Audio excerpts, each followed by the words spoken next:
This episode is brought to you by Shudder. Shudder is the streaming service with the best selection of horror, thriller, and supernatural movies, series, and originals, from Hollywood favorites and cult classics to original series and critically acclaimed new genre films you won't find anywhere else, streaming uncut and commercial-free right to your favorite devices.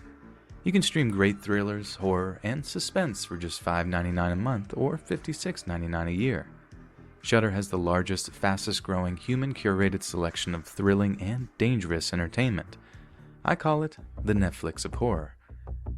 There are new supernatural terrors, edge-of-your-seat thrillers, and shocking horrors added every week.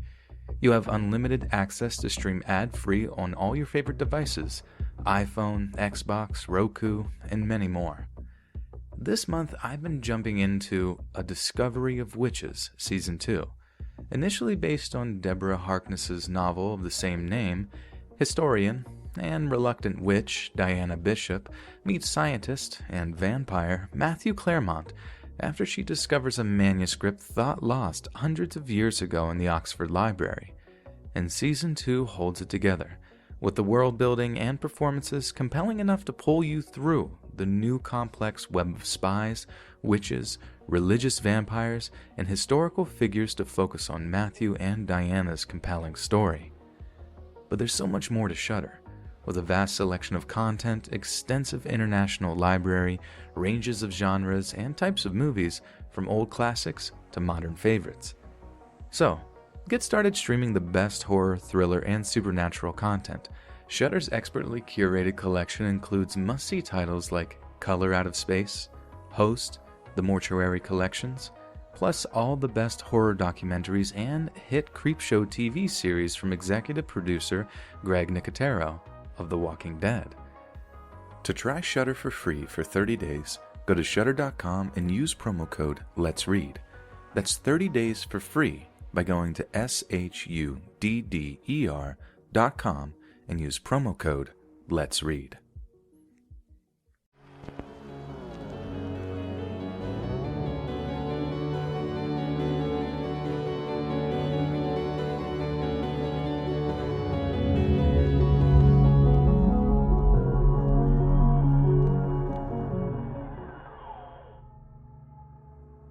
I'm kind of weird about social media these days.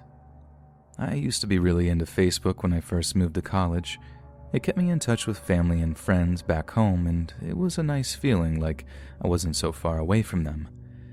Building up a collection of photos, checking into places, sharing every little detail of my life so that everyone could see how great I was doing. My entire world was online for all to see. And because I'm dumb, I was pretty liberal about my privacy setting too. So one day I get this message request from someone that I've never heard of before. It just said, "Hey." I checked their profile to see if they were in the same class as me or something, but it turned out we had no mutuals, and they lived on the other side of the country. So as you can imagine, I'm pretty confused as to why they're messaging me, but I'm also curious. So I just reply, "Hey man, do we know each other?" I don't know what I was expecting him to say when I saw that he was typing a reply. And I remember thinking that maybe he was looking for someone with the same name as me or something. But then his response pops up, and all it said was, "I'm going to kill you," with a cowboy emoji on the end. I stare at the message for a few seconds, not scared at all, just like, what? I mean, the cowboy emoji was what made me take another look at this dude's profile, seeing a bunch more pictures of him shooting guns and wielding knives in the woods somewhere. I mean, that was at least a little intimidating, but what got me were all these rants that he'd posted about how much life sucked, how unfair things were, and how he'd love to take it out on someone who deserved it. And then the videos that were unplayable because they'd been removed by Facebook admins, but still had captions like, "That chainsaw goes through his neck like butter," and a crying laughing face emoji. That's when I started to worry. It didn't seem like this guy was just having fun, playing a prank on a stranger by trying to scare them. He seemed legit crazy and seriously angry. That nutcase could have been studying every one of my statuses, picture posts, and check-ins for weeks before he decided to message me. He could have screenshotted all of my stuff too, so it didn't matter if I blocked him or not. He had my name, my school, where I hung out, the names of my family and friends, everything. I thought maybe I was just making a big deal out of nothing at the time, but later on I could barely sleep thinking about it. How horrifying a thought it was that he could have been driving across the country as I lay there in bed, having just picked a person at random to kill and being crazy or angry enough to actually do it. You can call me paranoid all you like, but I just couldn't get this guy out of my head. Like the idea of him hunting me down or whatever was unnerving enough. I mean, he had enough info on me to be able to ambush me at a dozen different places that I just couldn't avoid because they were school or grocery shopping or just my dorm. But what had me freaked out is that creep might have been able to learn so much about me, and I was dumb or vain enough to let it happen in the first place. I knew the internet was full of crazies. I just didn't expect it to reach and touch me in the way that it did. If I didn't make it clear already, I did actually block the guy, but some weird grim curiosity had me unblocking his account one day so I could sort of check up on him and make sure he wasn't about to do something too nuts. There were no rants, no threatening statuses, just a long series of photo posts that made me think that he'd taken up photography or something. I'm scrolling through them when I started to get this familiar feeling from looking at the scenery. I couldn't be 100% sure, but I'd swear a lot of the pictures he'd taken were of things that were around the town I was living in. There were no street signs or anything, nothing that actually confirmed he'd actually driven across the country, but if he wasn't taking pictures in a town that looked remarkably similar to mine, then I could have been in a whole lot of trouble. I expected that guy to jump me for weeks after, like I was a complete nervous wreck. It messed with my sleep, I lost a bunch of weight, being in an almost constant state of anxiety for the better part of a month. He didn't find me. Nothing happened as a result, thank God. But just knowing he could pretty much come and get me anytime he liked got to me in ways I never even imagined it ever could. We put ourselves on Front Street in a big way with social media, and it could literally be anyone out there just lurking on our profiles. So like I said, now I'm kind of weird and cautious about social media. I don't put too much out there, and I don't use any real name. I run the strictest privacy settings possible, and I really recommend you do too.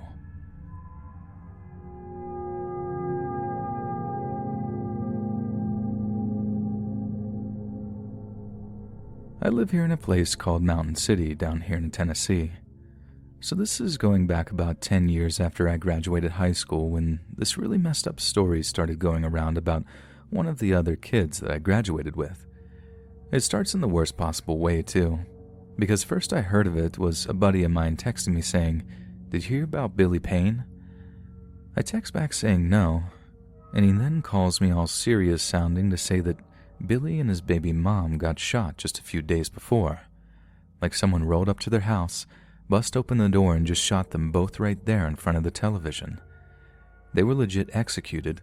Some of the papers said it was a single shot to the head that killed both victims and how Billy's throat had been slashed.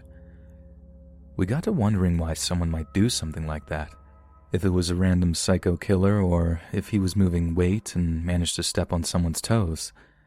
I did remember hearing about Billy messing around with drugs a few times, so it wasn't totally out of the question, but he must have done something serious to have whoever it was shoot his baby mama right there too. Like that's real cold-blooded, you know? But even saying that, he just didn't seem like the kind of guy to get involved with serious gangbangers. Anyway, the cops catch the two guys who committed the murder. One of them is this Vietnam vet who said in court that he was ex-CIA too. Anyway, they get charged, go up in front of a judge, and you know why they said they did it?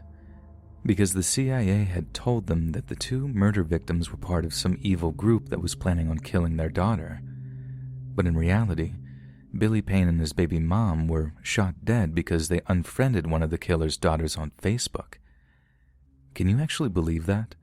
That someone would take social media that seriously and actually kill somebody because of a friend request? I mean, I didn't. I was convinced that there was more to it than that, and as much as it made me feel like a gorehound, I stayed interested in the trial to find out why they'd done something so horrendous. Like the cops found Billy's baby alive in his mom's arms. Poor kid is going to grow up without a mother and a father. But then that's the only reason or motive established, and the prosecutor brings up Facebook messages detailing intense arguments between Billy, his girlfriend, and the girl who got unfriended. They'd argue about it back and forth for hours with some pretty harsh language exchanged too, and then the girl says that she's going to tell her dad. I don't know if the girl just didn't expect her dad to actually go kill them, or that she knew he'd overreact. But if it's the latter, then she has blood on her hands too, as far as I'm concerned. Like it's the way she told her dad too. She just didn't tell him direct. She invented some fake CIA agent that got in touch with her dad over Facebook to tell them all this messed up stuff about how their daughter was in grave danger. I suppose it just scares me that people could take something like Facebook that seriously, but it's obvious that some people out there put so much belief in social media that they're willing to kill over perceived insults or whatever. And that's why I keep my social media presence pretty small these days. Aside from all the ratchety drama that goes on in our timelines every so often, it's just not a healthy place for some people, and it kind of blows my mind that Facebook could be the reason that anyone got shot.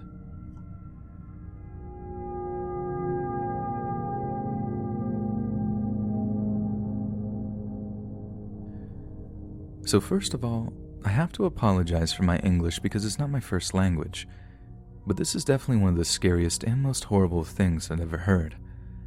A few years ago, we had this big incident here in the Philippines involving Facebook.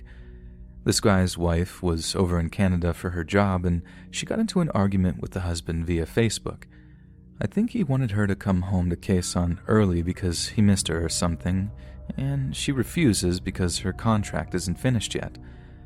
I'm guessing the husband was being really nasty and unreasonable because for some reason the wife stops replying to his messages altogether.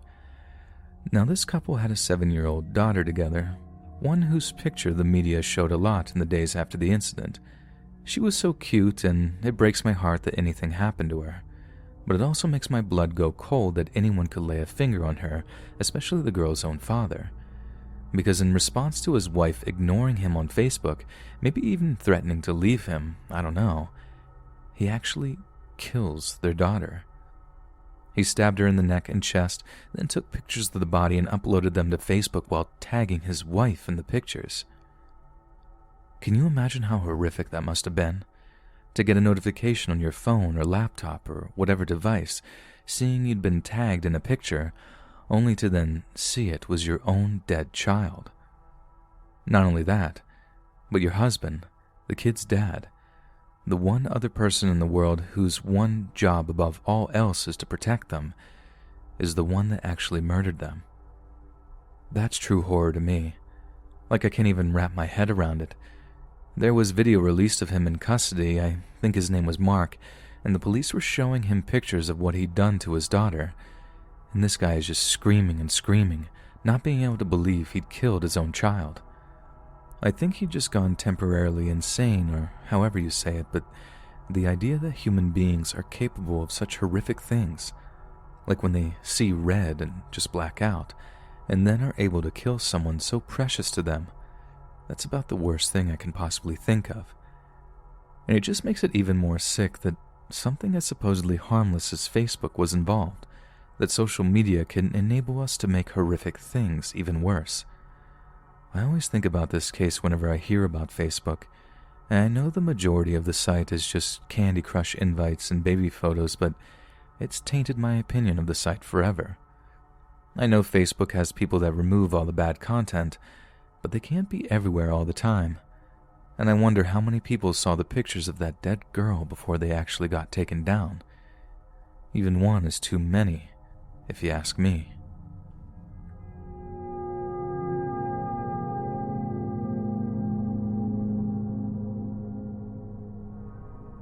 Sometimes Facebook just seems like a powder keg of trouble. It had this weird ability to help exacerbate drama to the point where someone gets hurt. A really good example of this is what happened back in 2012 in the town I live in here in Holland. So there were these two friends of about 15 or 16 years old who went to a New Year's Eve house party together. They ended up getting pretty drunk and having an argument because one of the girls was making out with guys and her friend didn't like it. So the next day, one friend basically calls the other a sleaze on Facebook. So the friend who got called sleazy complained to one of the guys she'd been making out with at the party, who said that if she wanted to, he could teach the judgmental friend a lesson. I think it says a lot about how petty and spiteful teenage girls can be to each other, but the girl who got accused of being sleazy says yes to this, that she wanted her friend to regret saying mean things to her. So instead of just sending over some rude messages or whatever, this guy gets in touch with another friend of his, who agrees to actually go over to this girl's house to beat her up or something. Yeah, actual violence because of a few comments on freaking Facebook. Only he doesn't just slap her around or whatever. He takes a knife over to the girl's house, rings on her door, and then stabs her repeatedly with it. That's when this girl's dad appears to try and defend her. The kid then stabs him too. The girl ended up dying a week or so later in the hospital, and it was a huge news story here in Holland.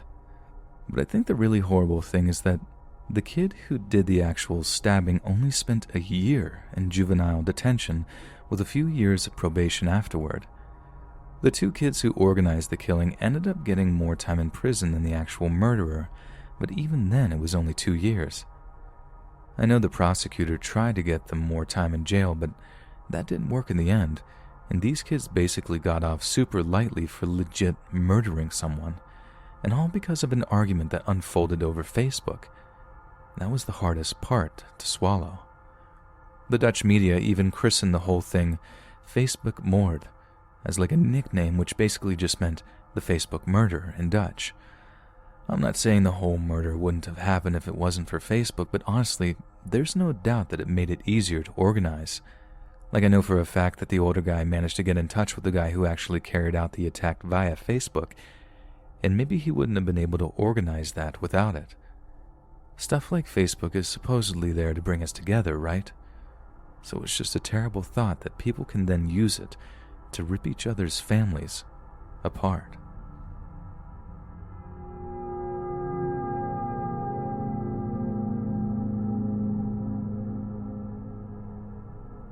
On the morning of April 12, 2018, 27-year-old Renita Williams of Shreveport, Louisiana was at home minding her own business. She lived at home with her mother, Anita, and had just broken up with her long-term boyfriend, Jonathan Robinson. Like many relationships, the breakup had been a messy one, and a great deal of drama had unfolded on social media websites, mainly the most popular of them, Facebook. Apparently, Jonathan had moved on rather quickly from Renita and had recently started dating a woman from Houston, Texas named Sharika Taylor. And although it's not entirely clear what the ins and outs of the social media drama were, there had definitely been some exchange between the two women that had seriously enraged Jonathan Robinson. As foolish as it often is, men sometimes attempt to defend the honor of the women in their lives, but no one could have expected Jonathan to take such extreme measures in what amounted to little more than an exchange of harsh words. Because before Jonathan pulled up to Renita's place on the morning of April 12th, he had just driven by his aunt's house to retrieve something he'd previously hidden in the basement of her home, a high-caliber, semi-automatic rifle. He was so delirious with anger that he didn't even bother to turn off the engine of the vehicle he'd driven up in. He simply grabbed the rifle from the passenger seat, kicked in the dead-bolted front door to the house, and then started shooting. It seems those first few shots were merely to terrify those in the home, because no one was actually hurt during the first few minutes of the attack. Whilst her mother and younger brother escaped from the rear of the home, Jonathan quickly located a terrified Renita, who believed she was about to be immediately executed, but apparently her ex-boyfriend had other plans for her first. Keeping her at gunpoint, he told her to grab her cell phone and begin a Facebook Live broadcast. At first, Renita had no idea why she would need to do something like that, but all slowly became clear when Jonathan began to demand she apologize to Taylor, his new girlfriend. In a terrifying public display of humiliation, Jonathan could be seen pointing the barrel of his rifle at the mother of three's head while he made her apologize over and over again for the perceived offense. She was terrified, voice quivering as she complied. Meanwhile, Renita's mother was hiding in the backyard, having had the foresight to grab her cell phone before fleeing from the gunshots. With shaking hands, she hammered 911 onto her phone's touchscreen, then begged the dispatcher to send help in a hushed but terrified tone. Yet the police were far closer than she could have imagined, because Officer Brittany Mackey was actually within earshot of the gunfire. As soon as she heard the shots, she rolled up to St. Vincent Avenue at Natalie Street and got out of her vehicle with her pistol drawn.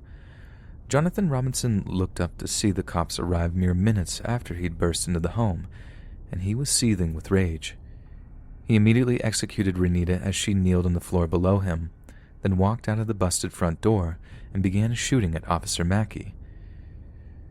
Using trees and parked vehicles as cover, Jonathan sent round after round of high-caliber rifle fire into the officer's patrol car, forcing her into cover. Mackey immediately got onto her radio and began calling in backup, with her colleagues actually hearing the sound of gunfire over the airwaves. She then got as low behind the back wheel of her patrol car as she possibly could, and prayed for swift reinforcements. Just 2 minutes later, that backup arrived in the form of Corporals Joshua Pettigrew and Greg Walker. They screeched up the street, coming to a stop just short of Officer Mackey's patrol car. The officers then jumped out of the vehicle, took cover behind the open doors, and sent a torrent of .45 caliber pistol bullets at Jonathan's firing position. The overwhelming firepower pushed him back into the house, and the two corporals lost track of their target. The next two cops on the scene were two special response team members, Corporals Landry Ducto and Michael Gerbine. The pair took off running for the other side of the street, but Jonathan opened fire once again, this time from a vantage point on the second floor of the house he was occupying. The air around them cracked and whizzed with .7.62 bullets, ricocheting off the concrete as they narrowly missed their targets, but luckily, neither officer was wounded. He's in a sniper position, another officer can be heard screaming on a police cruiser's dash cam. Get down. Robinson had the supreme advantage of a concealed elevated position coupled with high-caliber weaponry, and for almost an hour, he kept every officer pinned down and unable to approach his position. They were so heavily outgunned that the only two shots that managed to fire were to disable the car Robinson left running in the driveway when he barged into the Williams home. Plus, the police had no idea where he was even shooting from and couldn't risk civilian casualties by peppering the entire home with bullets. To the officers pinned down at the scene, waiting for a full special response team to arrive seemed like an eternity. Eventually, a full police SWAT team was pushing up towards the house, preparing to breach and clear the entire structure to locate and eliminate the active shooter. Yet just as the team was cleared to breach, Jonathan indicates to those on scene that he wished to surrender. They hesitated and fell right into his trap. He opened fire on them first and sent a bullet smashing through SRT operative Robert Entrikin's right wrist. "I've been hit," Entrikin cried over his radio. "Officer hit." Another torrent of bullets are exchanged for a few moments before a sudden lull in the volume of fire. Then, to the surprise of the attending officers, Jonathan appeared to walk out of the busted front door again, only this time he was unarmed, and he proceeded to lie down on the front lawn of the house in a show of surrender. The SR team rushed in, putting cuffs on the shooter before dragging him away. Renita's mother and brother are led away from the scene safely, but heartbreakingly, Renita had succumbed to her wounds before the EMTs could get to her. At his murder trial, Jonathan Robinson pled guilty to first-degree murder and admitted to investigators that he fired on police officers because he wanted to die. He narrowly escaped the death penalty by agreeing to a plea deal presented to him by prosecutors and was later sentenced to life in prison. 100 years ago, a person would have to drag another into a busy street to perform a public execution, but nowadays all it takes is a few button clicks on a cell phone to have all your family and friends watching as you're executed in cold blood by some deranged killer. And such incidents can happen so fast that there's simply no way of preemptively or actively censoring them, no matter how hard Facebook might try. As long as there's a technology available that allows us to share all the intimate details of our lives, humanity seems to relish in sharing not just the good and positive, but also the darker, more terrifying things too.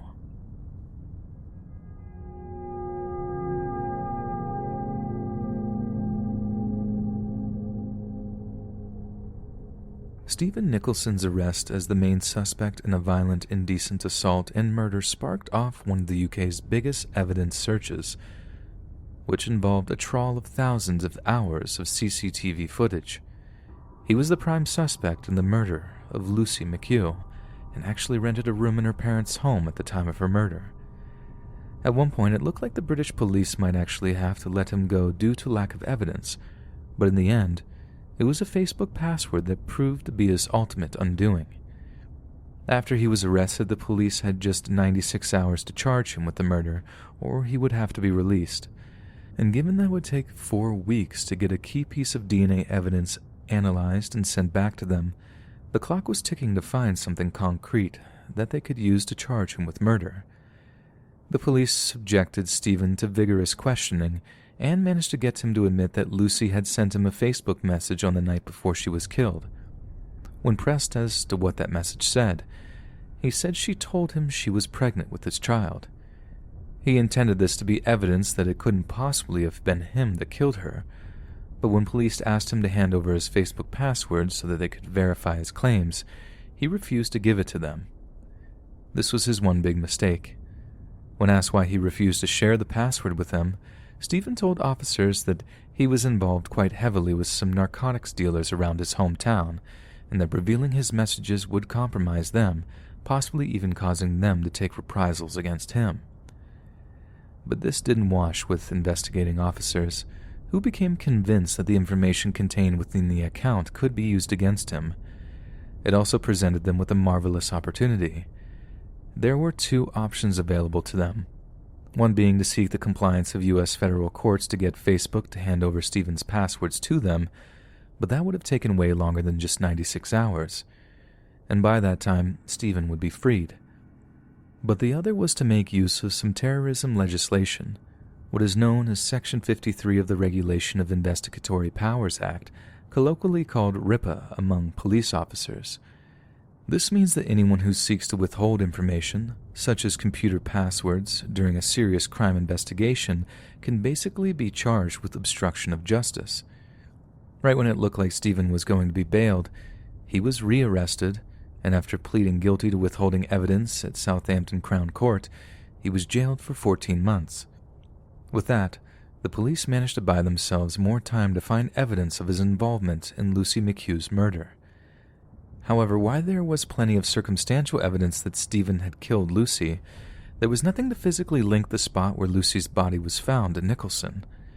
Whatever weapon he used to kill her remained unaccounted for, and police officers were unable to find any of his DNA at the scene. Once again, investigators were forced to focus on Stephen's so-called online footprint, this time seeking help from an experienced cloud data analyst to try to link Stephen to the scene of the crime. A cloud data analyst's job is to study various pieces of digital information sent from Nicholson's phone to data servers, which are owned by companies such as Google and Facebook. While tracing the phone's route on the day of Lucy's murder, the analyst happened to notice a small blip in an area of Southampton that the police had not yet searched. It suggested that Nicholson had, for whatever reason, deviated from his most direct route home. The diversion took him to a place known as Tanner's Brook, a stream which meanders through Southampton, weaving its way through some pretty dense woodland in the western portion of the city. Detective Superintendent Paul Barton later said to journalists, "With the help of the analyst, what we discovered was a slight deviation on his telephone, which didn't match the story he'd given us. You could say it had jumped a mast, so to speak, and therefore put Stephen at the place where we discovered some bloody, discarded clothing. It was a great bit of work from the analyst who pointed it out." The subtle shift in the narrative given by the killer was enough for police to launch one of the largest ever fingertip searches, which involved almost 200 officers from 12 other police forces. By that point, it had been 4 weeks since Lucy's dead body was found, but on the first day of the search, police got the exact kind of breakthrough that they had been hoping for. They found a discarded plastic bag containing a blue bloodstained hoodie, along with a number of other items that were described in court as Nicholson's murder kit.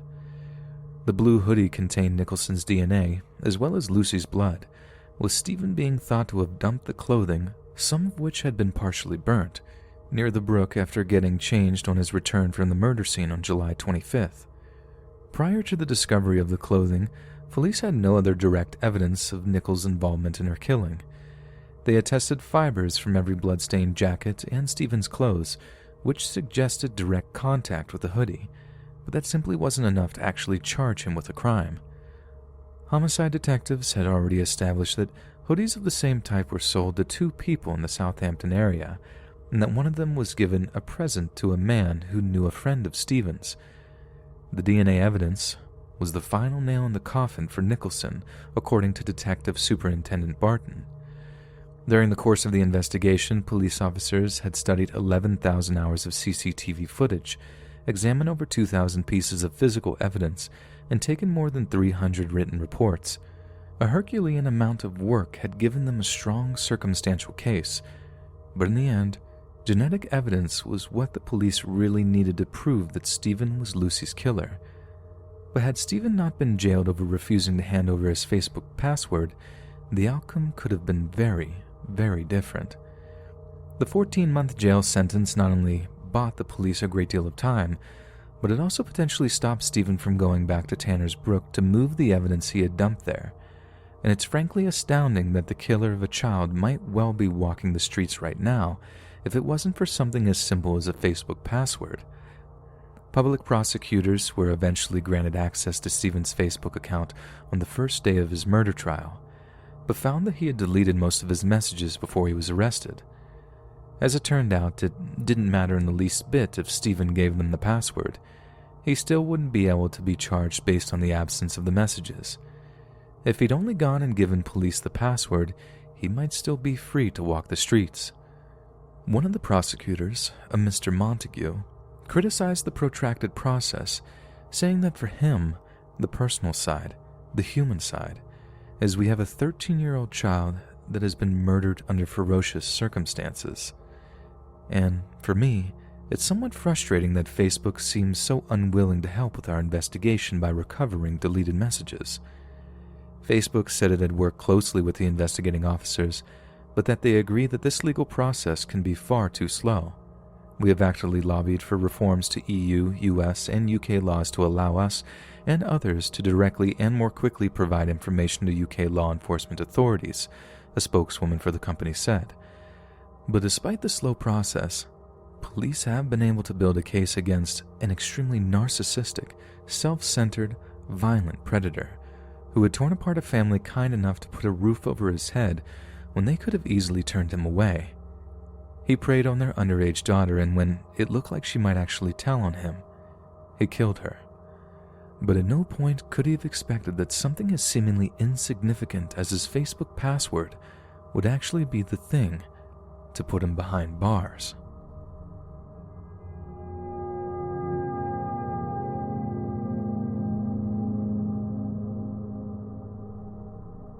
Considering its origins are rooted in a hot or not ripoff that was dreamed up in a Harvard University dorm room, it's all the more astounding that Facebook has become one of the most powerful information and communication tools in the history of mankind. Millions upon millions of people around the world use Facebook to keep in touch with one another. They use it to organize social events, wish each other happy birthday, and have pointless arguments about everything from politics to whether or not pineapple belongs on pizza. Yet there are those that use Facebook for considerably more nefarious purposes. Not simply park runs or bake sales, and such uses have raised some serious questions over the past few years that have actually ended up with the head of the company being questioned in front of the United States Senate. What follows is just one of many cases in which Facebook has been used in direct contravention of its founding purpose, to break down the social networks that make up our society instead of enriching them. 32-year-old Stephen Carrillo first met 30-year-old Robert Justice in the flesh when he picked him up from the San Leandro train station in California on May 29th of last year. It was their first meeting, yet the two were already very familiar with one another, having talked back and forth online for quite a while. They had met in a Facebook group that catered towards those that identified as being members of the so-called Boogaloo movement, a group of anti-government meme lords who loathed the federal government. Some members of this movement toy with the idea of starting a second American Civil War. others seem deeply committed to doing so. Using Facebook as a means of communication and organization, Stephen and Robert formulated a sinister plan to drive out to a BLM protest in Oakland, where they would seek to launch an attack on federal law enforcement officers using the unrest as cover for their actions. And in a swift and brutal strike, a federal security guard named Dave Underwood would be shot dead, with another of his colleagues being severely injured in an incident that marked a summer of violence across the entire United States. The murder was planned to coincide with massive national protests against the death of George Floyd, the African-American man whose tragic death whilst in the custody of Minnesota police caused worldwide outrage. Stephen Carrillo and Robert Justice saw the protests as a perfect cover for their sinister plot. Protests they could use to camouflage their own twisted agenda, which sought to further split an already divided country. A short while after some of the more violent protests erupted, Carrillo took to the Boogaloo Facebook group he was a member of to post, "Go to the riots and support our own cause," their cause being the desire to spark a second civil conflict. "Use their anger to fuel our fire. Think outside the box. We have mobs of angry people to use to our advantage." Over the past 6 years or so, Facebook has increasingly become the place where extremist fringe groups of all creeds come together and plan events, be they demonstrations or outright violent attacks. It's one of the handful of platforms on which anti-government, pro-gun protesters coordinated demonstrations over quarantines. It's also a platform on which leftist and anarchist groups organize themselves, for example, during the establishment of the so-called Capitol Hill Autonomous Zone. But more pertinent to this case, it's where the many discordant Boogaloo groups sought to organize their own fractured movements into something more refined and efficient.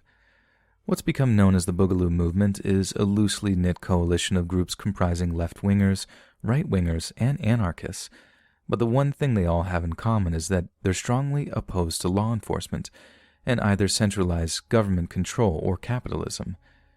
Bizarrely enough, the name seems to originate from the 1984 cult breakdancing movie Breakin' 2, Electric Boogaloo, but has evolved to become a jokey reference to either violent activity in general or in some specific cases, what many see as the inevitable Second American Civil War. While some groups have remained focused purely on anti-federal government talking points and activities, others verge on anarchism, white supremacism, or even actual neo-Nazism. When I say Nazism, I'm not talking about anything right of center, which some more cynical members of the left wing might call Nazism. I'm talking about legitimate, dyed-in-the-wool, Hitler-idolizing National Socialists who don't bother using cryptic references but straight-up Führer worship. And over the past few months, several self-identifying Boogaloo members have put their ideologies into action, resulting in their arrests for actual felonies such as building pipe bombs or conspiracy to commit acts of terrorism. Terrifyingly enough, Facebook alone is apparently now home to at least 125 of those so-called Boogaloo groups, totaling around 73,000 members. Research has shown that more than half of the groups were formed between February and April, a time frame that matches the implementation of certain lockdowns. The Institute for Strategic Dialogue, a global research organization that focuses on political extremism, agrees that the growth of Boogaloo groups' online activity is intrinsically linked to the pandemic. During the months in which lockdowns were imposed on citizens and private businesses, the Institutes report that more than 200,000 posts across social media included the term Boogaloo, a sharp rise of 52% on Twitter and 22% on Reddit. Brian Levin, the director of the Center for the Study of Hate and Extremism at a major California university, was quoted as saying, "Social media sites like Facebook serve as a virtual meeting hall for people who not only like to chat, but for extremists, and there's this whole ecosystem right out in the open." Despite Facebook allowing these Boogaloo groups to be active on its platform, the company has recently pledged that it would stop recommending them to users through its sidebar algorithm. Facebook also promised to remove any content that shared statements or images that depict, glorify, or promote any kind of armed violence. On top of that, the company said that anyone self-identifying as a Boogaloo enthusiast who has also attempted to commit mass violence will have their account pulled under its dangerous individuals policy a system that originally came out due to Islamic State violence in Iraq and Syria.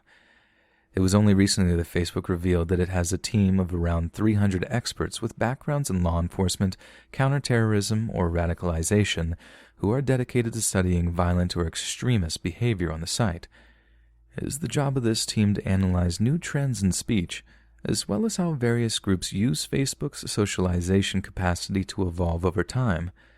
However, given that Facebook has over 2.5 billion users active every single month, a lot of extremist or violent activity can pass these experts by without being detected, and this is exactly what happened with Stephen Carrillo and Robert Justice's scheme to mount an attack on law enforcement officers in Oakland. Facebook released a statement in the aftermath of the two men putting their plan into action, saying that they simply did not have the manpower to be able to pick up on every single one of its users' messages or planned events. However, once news had spread that the attack had been planned on their platform, Facebook pulled the two men's accounts, citing the aforementioned dangerous individuals policy. A spokesperson for Facebook released a statement saying that we designated these attacks as violating our policies and removed the accounts for the two perpetrators along with several other groups. We will remove content that supports these attacks and continue to work with law enforcement in their investigation. But to many media commentators, this was simply not a robust enough response.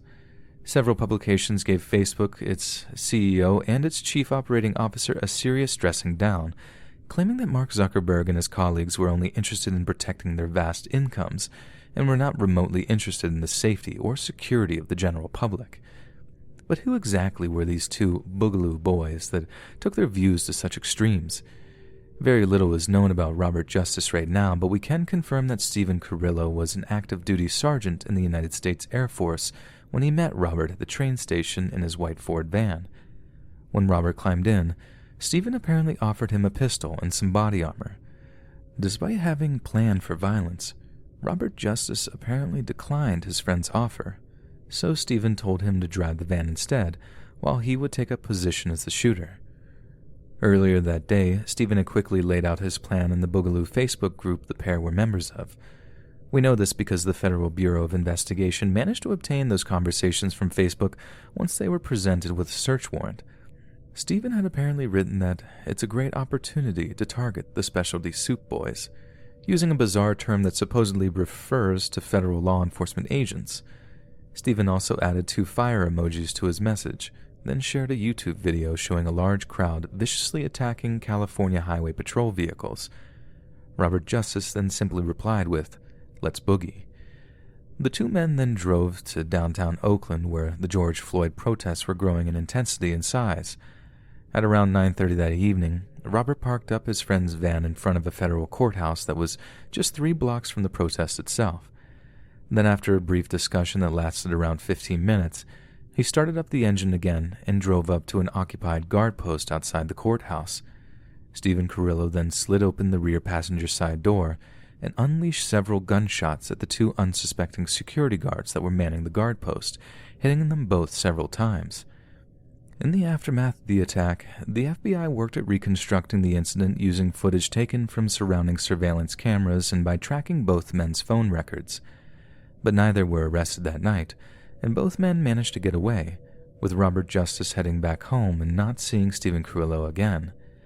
Just a matter of hours after the shooting, the slain security guard's name began to trend on numerous social media apps, with a very vocal minority of people blaming the BLM protesters for his killing. The then U.S. President Donald Trump even mentioned it during a speech on June 1st, stating that these are not tactics of peaceful protest, these are acts of domestic terror. Carrillo's plan had worked almost perfectly. He had totally disguised the murder as the work of another organization entirely, but for him, the shooting was to be just the beginning of a grand operation that he'd hoped would spark off another civil war. Merely 8 days later, on June 6th, he is believed to have shot dead Santa Cruz County Sheriff's Deputy Damon Gutzwiller before wounding another police officer. As the FBI pieced together the evidence of Carrillo's crimes, agents said they recovered a number of items linking him to the Boogaloo movement. In his white van, federal agents claimed to have found a bulletproof vest with an igloo patch attached, along with a Hawaiian t-shirt, which are apparently both popular symbols with those who consider themselves as Boogaloo boys. And after the attack on the security guards, Carrillo is said to have used his own blood to write Boogaloo-inspired phrases on the hood of a car, including the word boog in the phrase "Stop the duopoly," which apparently refers to America's two-party political system. Since his arrest by FBI agents, Stephen Carrillo has been charged with both murder and attempted murder, and if he's found guilty, could face the death penalty. Robert Justice has been charged with aiding and abetting murder and attempted murder. Carrillo's lawyer said that beyond the federal complaint, he hasn't actually seen any independent evidence whatsoever linking either man to the Boogaloo movement. He also said that advocating violence is obviously extremely immoral, but that everything remains just an accusation until solid evidence is presented. We're looking into what extent the supposed Boogaloo movement may have influenced Mr. Carrillo, his defense attorney said. He certainly reported to express a great love for this country and a great love for what this country stands for. But if we can seriously link Carrillo to a movement that wishes to cause a massive civil conflict, can he seriously be described as having a great love for the United States? Who in their right mind loves their country, but would want to see so much of its people and property killed or destroyed? When pressed for a statement, a spokesperson for Travis Air Force Base, the California air base where Carrillo was serving, told reporters that its members were cooperating with police in their investigation, and that their thoughts and prayers were with anyone affected by the attacks. Facebook then followed up its original statement by showing that it had removed the groups Carrillo and Justice were members of, promising that it would continue to review other Boogaloo groups while removing any content that glorifies what the two men did.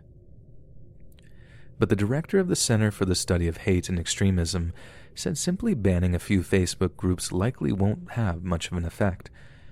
The Boogaloo movement, much like any other fringe political group, will simply continue to evolve and adapt to an ever-restrictive internet. These so-called Boogaloo boys show the potency of a well-timed message with the dry kindling that is the internet, Director Levin was quoted as saying. You're going to see a lot of hornets making a lot of smaller nests. Is it just an unfortunate part of the age we live in that something like Facebook has been used to promote violence and extremism? Or is it simply a sad fact that people will always find a way to take innocuous things like social media and then use them to do each other harm? Perhaps we're too quick to label social media such as Facebook a problem, when it might simply be a mirror that reflects the darker aspects of our nature. Maybe Facebook isn't the problem at all. Maybe we are.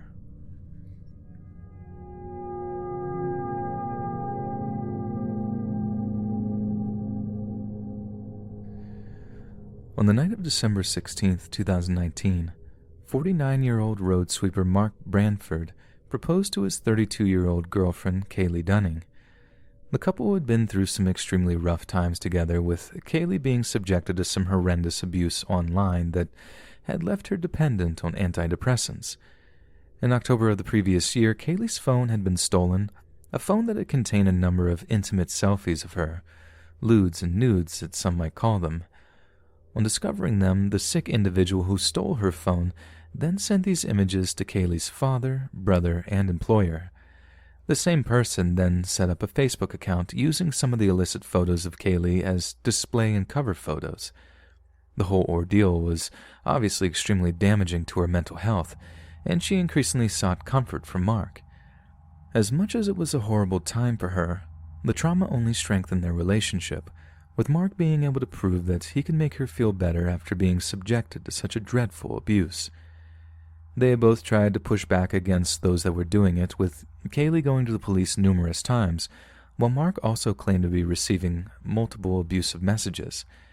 He even claimed to have at one point called the phone number that was connected to the Facebook account, and said he had heard scarily familiar voices on the other end.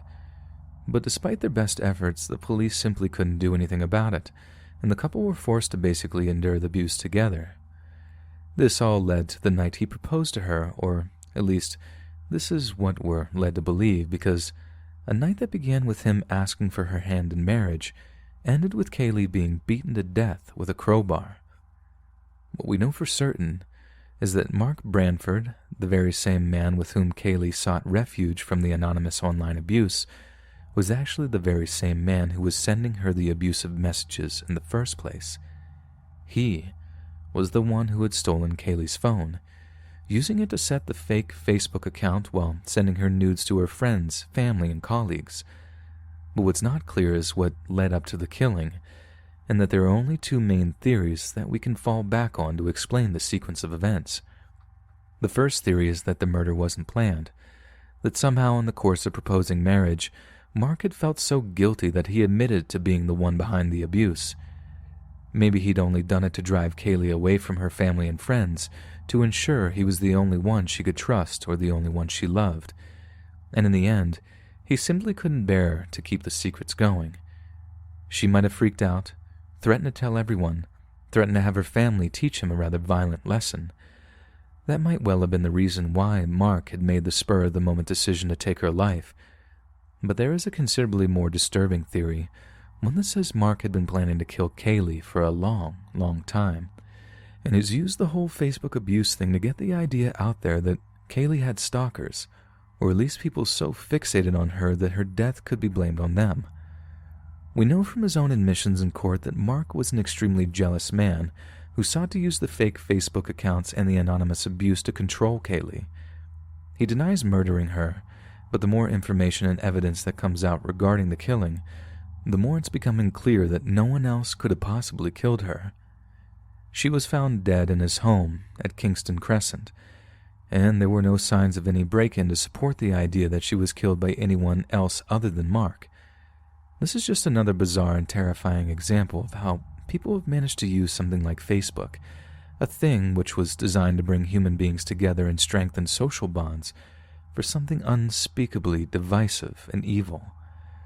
Mark used Facebook to break his girlfriend down, to the point that she needed medication to continue her daily existence. And when she was at her lowest point, he brutally murdered her with a crowbar.